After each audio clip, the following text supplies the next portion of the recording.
우리 5월 3일 주일 오전 예배로 나오신 여러분들을 주님의 이름으로 환영하고 축복합니다. 벌써 5월이 이렇게 시작이 되었죠. 5월은 실록의 계절이다. 그리고 가정의 달이다.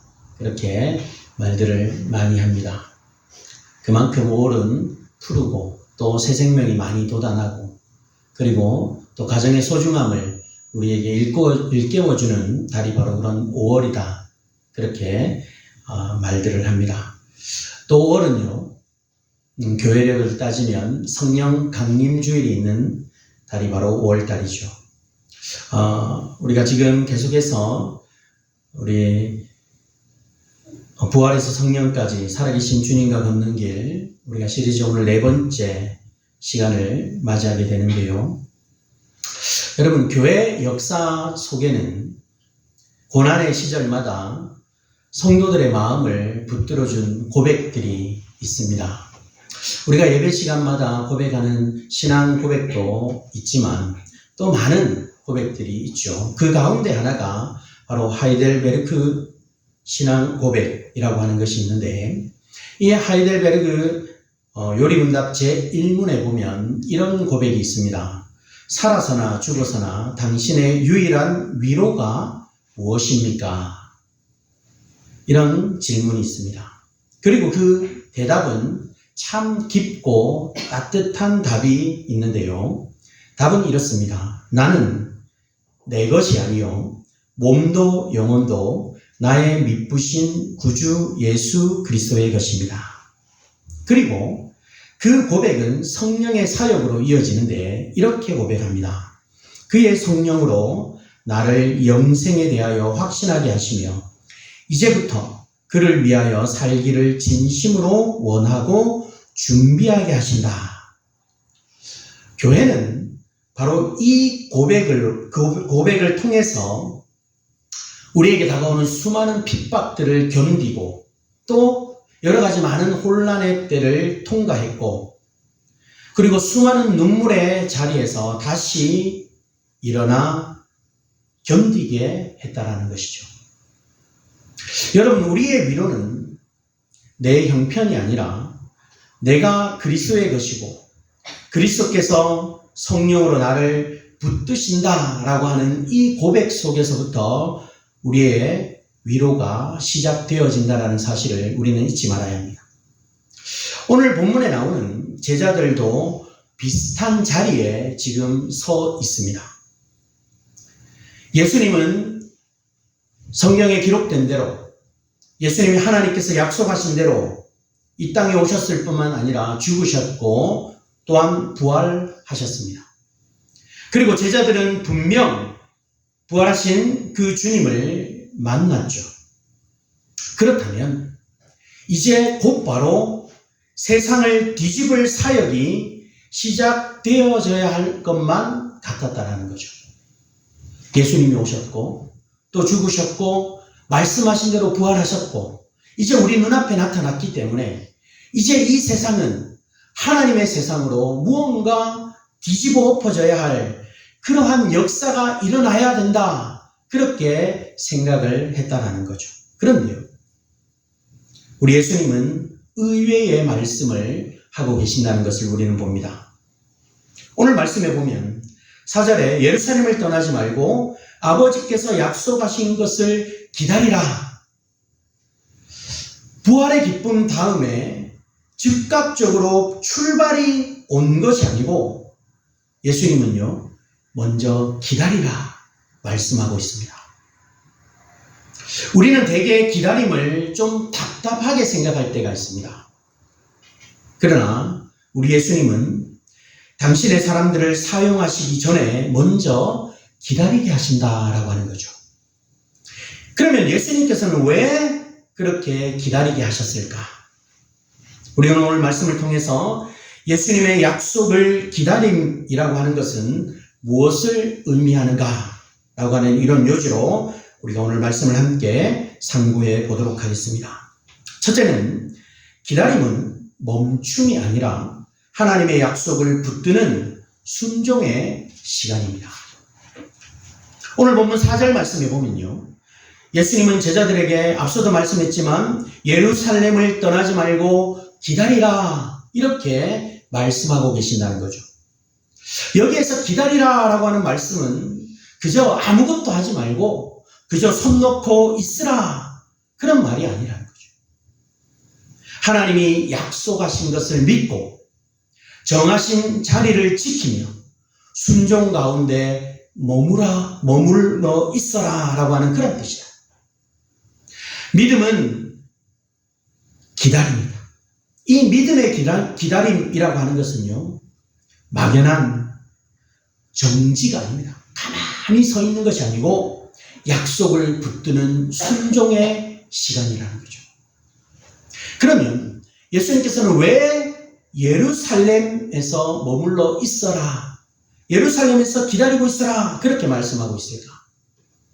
예루살렘은요, 우연한 장소가 아닙니다. 예수님께서 십자가를 지신 곳이고 부활의 소식이 시작되어진 곳이 바로 예루살렘이죠. 하나님의 구속사에 가장 선명하게 드러난 자리, 그곳이 바로 예루살렘이라는 겁니다. 그래서 누가복음 24장 49절에 보면요, 너희는 위로부터 능력으로 입혀질 때까지 이 성에 머물라 그렇게 말씀하고 있습니다. 성령 하나님은 어디에서나 아무 맥락 없이 주어지는 막연한 그런 종교적 체험이 아닙니다. 십자가와 부활 그리고 승천하신 그리스도의 열매로 부어지는 선물이 바로 성령입니다.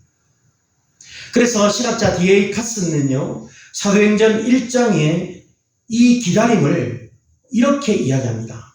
모든 시대의 성도들이 똑같이 반복해야 할 어떤 공식적 체험으로 보지 않고 예루살렘이라는 구속사적 자리에서 일어난 독특하고 결정적인 준비의 과정이다. 그렇게 말합니다. 예루살렘에서 성령을 기다림이라고 하는 것이 바로 이렇다는 거죠.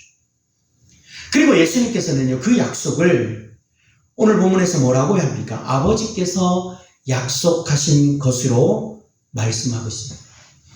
아버지께서 무엇이라고 약속했을까요? 바로 이 표현은 구약 전체를 울리는 언약의 음성입니다. 요엘서 말씀해 보면요, 요엘서 2장 28절 29절에 그 후에 내가 내 영을 만민에게 부어주리니 라고 합니다. 그리고 에스겔 36장에도 보면요, 새 마음과 새 영을 주시고 하나님의 백성이 하나님의 길을 걷게 하실 것을 약속하고 있다. 그러니 제자들이 지금 기다린다라고 하는 것은요, 어떤 새로운 아이디어가 아니었다.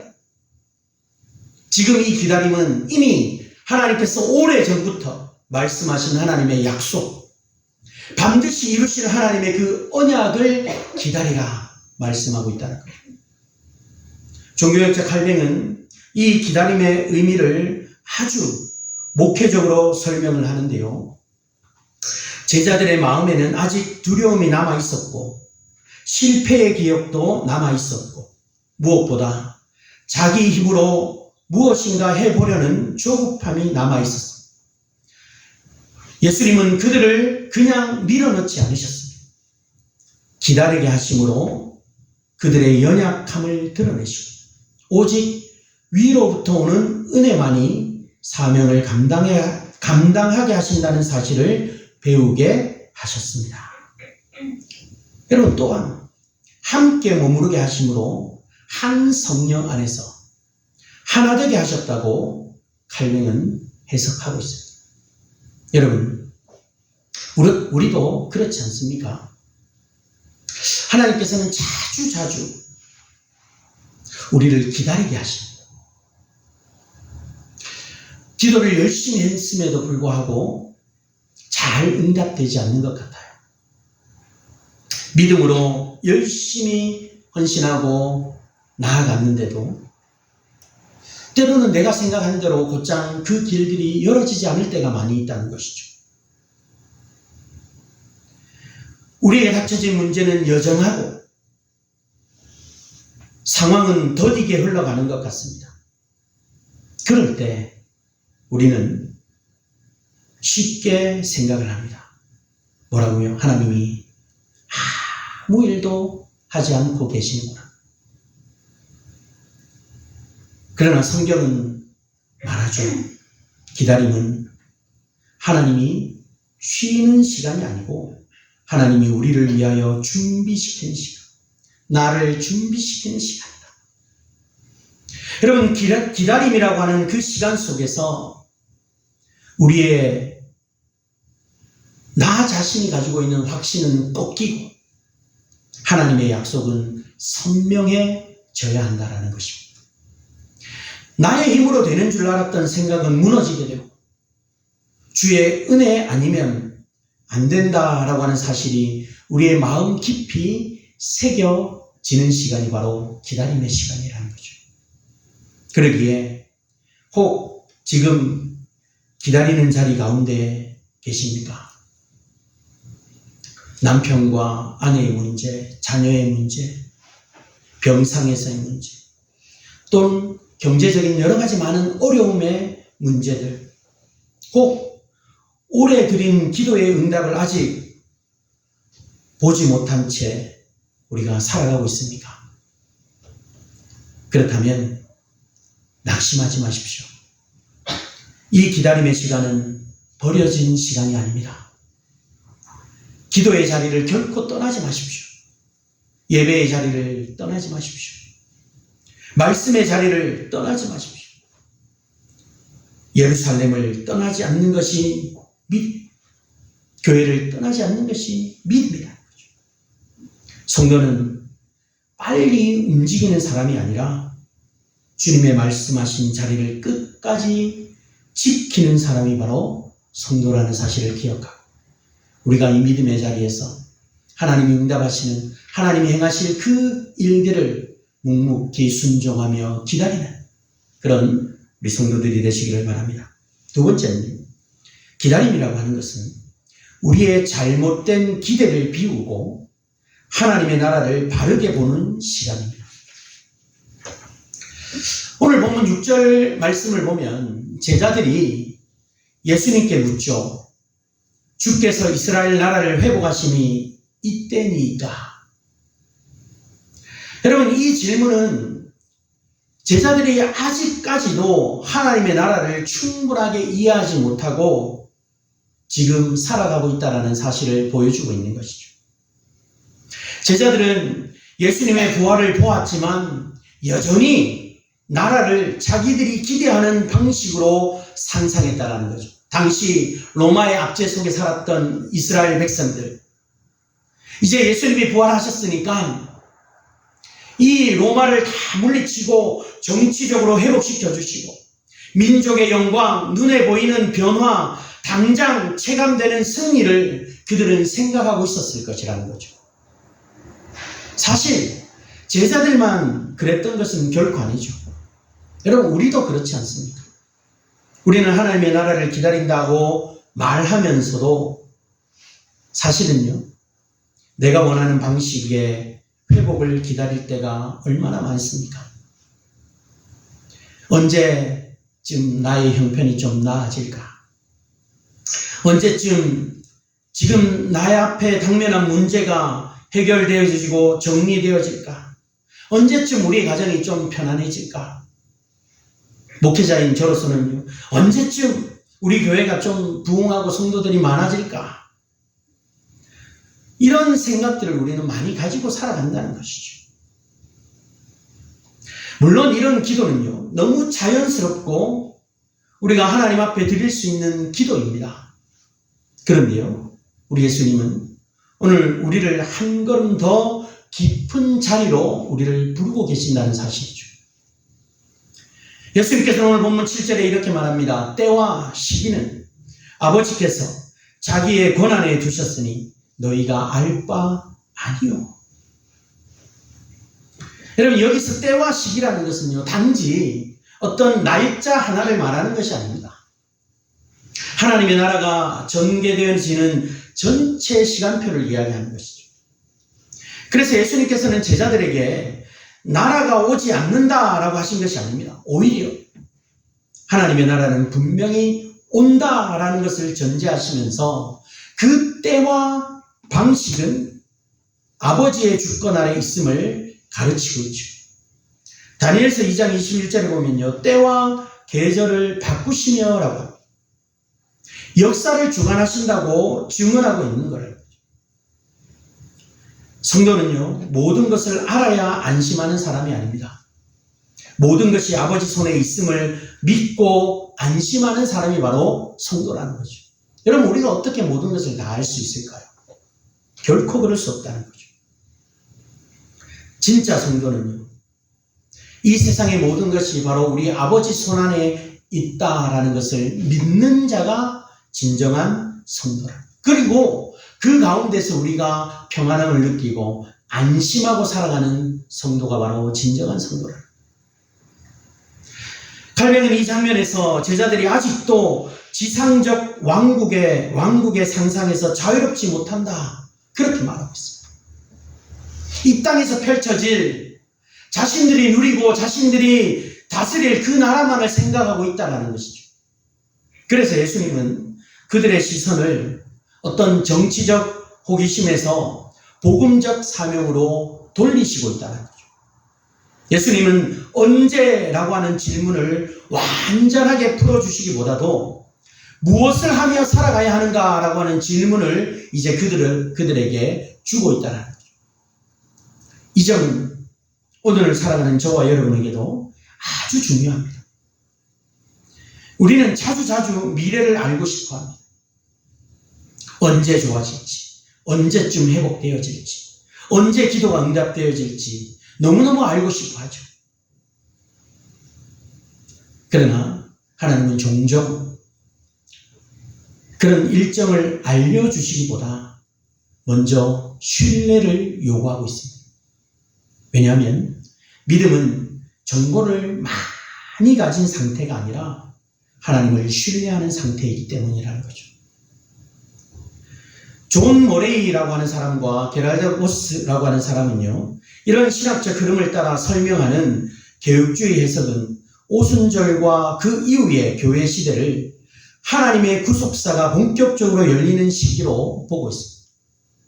쉽게 말하면 하나님 나라는 우리의 어떤 계산표에 맞추어 갑자기 완성되어지는 것이 아니라 승천하신 그리스도께서 성령 하나님을 보내심으로 그렇게 시작된 복음의 확장 속에서 자라가고 드러난다 말하고 있는 것입니다.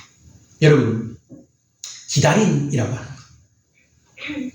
이 기다림은 우리 안에 숨어있는 작은 왕국을 무너뜨리는 시간입니다. 내가 꿈꾸던 성공, 내가 원하던 방식의 회복, 내가 설계한 평안이 아니고 바로 하나님이 이루신 더 크고 거룩한 나라를 배우게 하는 시간이 바로 이 기다리는 시간입니다. 어쩌면 하나님께서 지금 우리를 기다리게 하시는 이유는요, 우리의 삶의 중심을 문제 해결이 아니라 바로 하나님 자신께로 돌려놓기 위함일 수 있다는 거죠. 세상을 바라보고 세상의 모든 문제들을 바라보고 걱정하는 그 마음에서 돌이켜서 하나님께 우리의 관심을 집중하게 만드는 시간이 바로 이 시간이라. 주님, 우리가 그래서 이 기다리는 시간 동안 이렇게 기도를 해야 돼요. 살아계신 주님, 나의 계획보다도 아버지의 뜻을 신뢰하게 하소서. 내가 원하는 시간보다도 주님이 정하신 때를 믿게 해달라. 이런 기도가 시작되어질 때 기다림이라고 하는 것은요, 불안의 시간이 아니라 바로 우리를 성숙으로 이끄는 시간이 될 것임을 믿고, 이 기다림 속에서 정말 우리의 관심이 세상이 아니라 하나님께로 향할 수 있는 그런 성도들이 되시기를 바랍니다. 두 번째는, 마지막 세 번째는, 기다림의 끝에서 주님은 우리를 성령의 능력으로 그리스도의 증인이 되게 하신다는 것이죠. 오늘 본문 8절은 본문의 절정입니다. 우리가 이 성경 말씀은 많이 암송도 하죠. 찬양도 많이 부르고 오직 성령이 너에게 임하시면 너희가 권능을 받고 내 증인이 될 것이다. 여러분, 우리가 여기에서 중요한 것은요, 순서입니다. 순서. 먼저 무엇이 일어납니까? 성령이 임한다. 성령이 임한다. 그 다음은 권능을 받는 것이죠. 그리고 그 결과가 뭡니까? 증인이 된다. 다시 말하면 교회의 사명은 어떤 인간의 결심에서 시작되어지는 것이 아니고 성령 하나님의 임재와 능력에서부터 시작되어진다. 여기서 권능이라는 것은요, 단순한 열정이나 분위기가 아닙니다. 무슨 일이든 자신 있게 해내는 어떤 인간적 자신감도 아니에요. 이 권능은 연약한 사람을 통해서 그리스도를 드러내시는 하나님의 능력을 말하고 있는 것입니다. 도망쳤던 제자들이 담대해지고 숨었던 사람들이 나아가 복음을 전하게 되고 자기 중심적이던 사람들이 예수 중심의 사람으로 바뀌게 하는 능력이 바로 권능이다. 그래서 이 권능은요, 사람을 크게 만드는 능력이 아니라 그리스도를 크게 보이게 하는 능력이다. 그래서 예수님은요, 너희가 내 증인이 되리라. 그렇게 합니다. 이 말이 참 중요한 말씀이에요. 교회는요, 자기 자신을 증명하는 공동체가 아닙니다. 내가 얼마나 잘나고 내가 얼마나 뛰어나고 내가 얼마나 능력 있는가를 나타내는 것이 교회가 아니라는 거죠. 교회는요, 교회의 사명은 자기 존재를 드러내는 것이 아니고 예수 그리스도를 드러내는 공동체가 교회입니다. 그 어떤 교회에서 사람이 드러나는 순간 이미 그 교회는 실패의 길로 갑니다. 사람이 드러나면 안 돼요.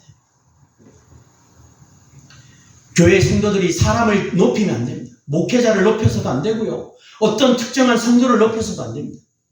교회는 분명하게 예수 그리스도를 나타내고 예수 그리스도의 능력을 나타내고 예수 그리스도의 이름이 나타나고 하나님이 드러나는 교회가 건강한 교회. 우리가 어디에서 어떤 신앙생활을 하든 누구를 만나든 우리를 통해 내가 드러난다면 이미 우리는 교만한 자리에 서 있는 겁니다. 결코 그래서는 우리는 오직 그리스도를 나타내는 사람, 예수 그리스도의 능력을 나타내는, 예수 그리스도의 이름을 나타내는 사람이 되어야 합니다. 그래서 칼뱅은 이 구절을 설명하면서 예수님이 제자들의 머릿속에 남아있던 세상적 왕국의 상상을 몰아내고 하나님 나라가 복음의 선포 안에서 드러난다는 사실을 가르친다. 이렇게 말합니다. D.A. 카슨 역시요, 사도행전의 성령 강림을 개인적 체험의 반복 공식으로 읽기보다도 예수 그리스도의 죽음과 부활과 승천의 열매로 교회가 선교적 사명을 감당하도록 하시는 결정적 사건으로 읽어야 한다. 이렇게 강조하고 있다. 여러분, 성령의 임재는 교회를 자기 안으로 닫히게 하는 것이 아니라 밖으로 나아가야 하는 것입니다. 성령 충만한 사람들은요, 내 교회 중심이 아니라 밖으로 나아가요. 그리고 예수님은 복음의 확장을 아주 분명하게 말씀하는데요. 뭐라고 말씀합니까? 본문 8절에 예루살렘과 온 유대와 사마리아와 땅 끝까지라고 말합니다. 이것은 단지 어떤 지리적 순서가 아닙니다. 복음이 경계를 넘는다는 뜻이죠. 가까운 곳에서 시작해서 익숙한 사람들을 지나서 때로는 불편하고 낯선 사람들에게까지 그리고 모든 민족과 열방으로 나아간다. 이런 의미라는 거죠. 여러분, 오순절은요, 승천하신 그리스도께서 성령을 부어주심으로 교회를 세우는 사건이고 동시에 그 교회가 세상 속으로 파송되는 사건이 바로 오순절 성령의 사건입니다. 개혁주의 전통은 오순절을 교회가 성령 안에서 하나님의 성전이 되어 세상 가운데 하나님의 임재를 드러내는 구속사적 전환점이다. 이렇게 이해합니다. 여러분, 저와 여러분은 이미 다 그리스도의 증인입니다. 증인이라는 말을 들으면 때로는요, 자꾸 대단한 사람을 우리는 떠올릴 때가 있습니다. 말을 잘하는 사람, 때로는 담대한 사람, 특별한 은사를 가진 사람을 떠올릴 때가 있죠. 때로는 교회에서 전도를 많이 한 사람, 전도왕 누구누구. 그러나 오늘 본문은 결코 그렇지 않다는 것을 우리에게 말하죠. 증인이라고 하는 것은요, 어떤 특별한 사람이 되는 것이 아니라 예수님이 하신 일을 말하는 사람이 증인입니다. 내가 얼마나 강한가를 드러내는 것이 아니라 예수님이 얼마나 신실하신가라고 하는 것을 드러내는 사람이죠. 제자들은 원래 강한 사람들이 아니죠. 제자들의 모습을 보십시오. 흔들렸고, 도망쳤고, 배신했고, 질문도 자주 틀렸습니다. 예수님이 뭔가 이야기하면 제대로 대답하는 제자들이 잘 없었어요. 그런데 그들에게 성령께서 임하시자 어떻습니까? 그들은 달라졌습니다. 아무것도 모르고 자주 틀리고 배신했던 그들이 죽기까지 예수님을 전하는 증인이 되었습니다. 우리가 왜 바울이 대단하고 제자들이 대단하고 그들이 정말 믿음으로 존경받는다라고 이야기할까요? 그들이 교회를 많이 세워서요. 그들이 믿는 자를 많이 베드로가 한번 설교했을 때 3,000명이 돌아오는 그런 역사를 일으킨 능력을 가진 사람이라서요? 아닙니다. 그들이 대단한 것은요, 죽기까지 예수님을 증언했던 사람들이었기 때문이라는 거죠. 가진 것 없어도, 배운 것이 없어도, 부자가 아니어도, 똑똑하지 못해도 그들의 입술로는 예수 그리스도가 나타났다는 거죠. 그것이 증인입니다. 그러니 저와 여러분도 소망이 있습니다. 내가 약하기 때문에 안 되는 것이 아니라 성령 없이 하려기 때문에 안 되는 것입니다. 그러므로 성령을 기다린다는 것은요, 여러분 어떤 이렇게 기도원이나 이런 데 성령 체험하는 곳에 가서 막 불 받고 이런 것이 아니에요. 어떤 신비한 체험 하나를 구한다는 뜻이 아닙니다. 성령을 기다린다는 것은. 성령을 기다린다는 것은요, 예수님을 다 의지하고 주의 능력으로 살아가기를 구하는 것입니다. 성령 충만은 결국 그리스도 충만이라. 성령이 오시면 내 중심에서 그리스도가 중심이 되는 거예요. 성령이 역사하시면 예수님의 이름이 높아지는 거예요. 성령이 함께 하시면 말 한마디, 작은 섬김 하나, 오래 참는 사랑 하나가 모두가 복음의 증언이 되는 것입니다. 오늘 우리의 예루살렘은 어디입니까? 나의 예루살렘은 어디일까요? 그것은 가정일 수 있고요. 내가 일하는 일터일 수 있습니다. 또 교회일 수도 있죠. 아직 믿지 않는 가족 앞일 수도 있고요. 지치고 낙심한 이웃 앞일 수도 있습니다. 거기서부터 예수님은 우리를 증인으로 세우신다는 것입니다. 뭔가 대단한 것을 하려고 하지 않아도 됩니다. 뭔가 대단한 사람들 앞에서 내가 예수님을 전하려 하지 않아도 돼요. 내가 가장 익숙한 그곳에서, 그것이 나의 예루살렘. 멀리 가기 전에 먼저 가까운 자리에서, 큰 일을 하기 전에 먼저 오늘의 자리에서 예수님을 드러내게 하십니다. 그것이 진정 기다림의 때를 기다림, 그 기다림 속에서 성령의 능력을 쫓아가는 믿음의 성도의 걸음임을 깨닫고 내가 가장 가까운 자리에서부터 증인의 삶을 살아가는 그런 성도들이 되시기를 바랍니다. 사랑하는 여러분, 우리가 서두에서 살펴봤던 하이델베르그 요리문답 제1문의 고백으로 한 번 더 돌아가 보기를 원합니다. 나는 내 것이 아니요 나의 믿으신 구주 예수 그리스도의 것입니다. 그리고 그의 성령으로 나를 확신하게 하시며 이제부터 그를 위하여 살기를 원하게 하신다. 여러분, 이 고백은 단지 어떤 교리문답의 문장이 아니라 오늘 본문을 가장 잘 요약한 신앙 고백이다. 그렇게 말할 수 있죠. 제자들은 자기 힘으로 나아간 사람들이 아니었습니다. 그리스도께 속한 사람들이었고요. 그리스도께서 약속하신 성령을 기다린 사람들이었습니다. 예수님은 부활하신 뒤 제자들을 급히 내몰지 않았습니다. 먼저 기다리게 하셨습니다. 왜냐하면 예수님의 일은 사람의 어떤 서두름으로 되어지는 것이 아니고 하늘의 약속으로 시작되어지기 때문에 사람의 열심은요, 순간 뜨거울 수 있지만 오래 가지는 못합니다. 그러나 성령의 능력은 연약한 사람을 붙들어 끝까지 가게 하신다는 것이죠. 그래서 교회는 전략으로 시작되지 않고 성령으로 시작되었습니다.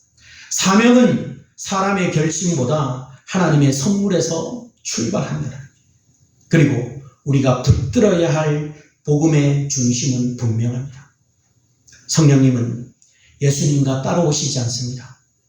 십자가에서 우리 죄를 지신 예수님, 부활로 사망을 깨뜨리신 예수님, 승천하여 왕 되신 예수님께서 약속하신 성령을 보내주신다는 것이죠. 그러므로 성령님을 기다린다는 말은 결국 예수 그리스도를 더 깊이 바라본다라고 하는 말과 같다라는 것입니다.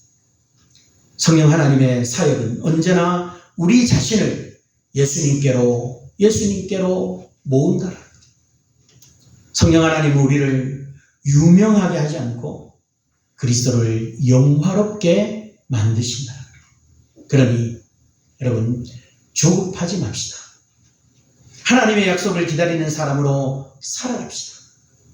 때와 시기를 다 알려고 너무 애쓰기보다도 아버지의 손으로 예수 그리스도의 증인으로 그 아버지의 손을 신뢰하는 사람, 그리고 마침 성령의 능력으로 예수 그리스도를 증거하는 증인의 사람으로 살아가면 되는 겁니다.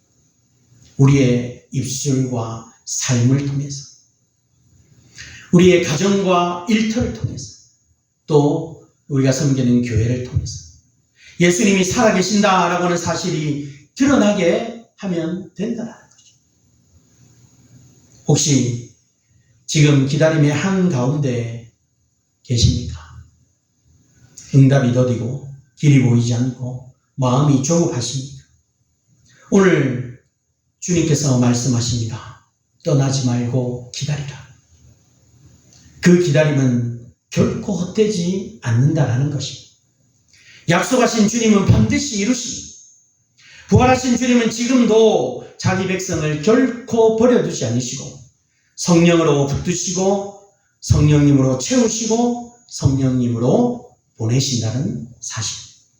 그러기에 여러분, 이번 한 주간 우리가 살아가면서, 우리 일평생을 좀 살아가면서 조급한 마음을 좀 내려놓읍시다. 언제쯤 될까? 연연하지 맙시다. 하나님의 때에 하나님께서 이루어 가실 거예요. 우리는 그때를 바라보면서, 그때를 소망하면서 지금 묵묵히 기도하며 기다리면 돼요. 근데 우리는 너무 조급해요. 제가 그랬고요. 너무 조급해요. 너무 여유가 없어요. 그저 우리는 하나님 앞에 맡기고 묵묵히 기도하면서 하나님의 때에 하나님이 일하실 일들을 우리가 기대하면서 지금 내가 할 수 있는가? 내가 나의 자리에서 하나님의 말씀을 묵상하고 예수님을 전하고 우리의 가정에서, 내 일터에서 작게 시작하면 돼요.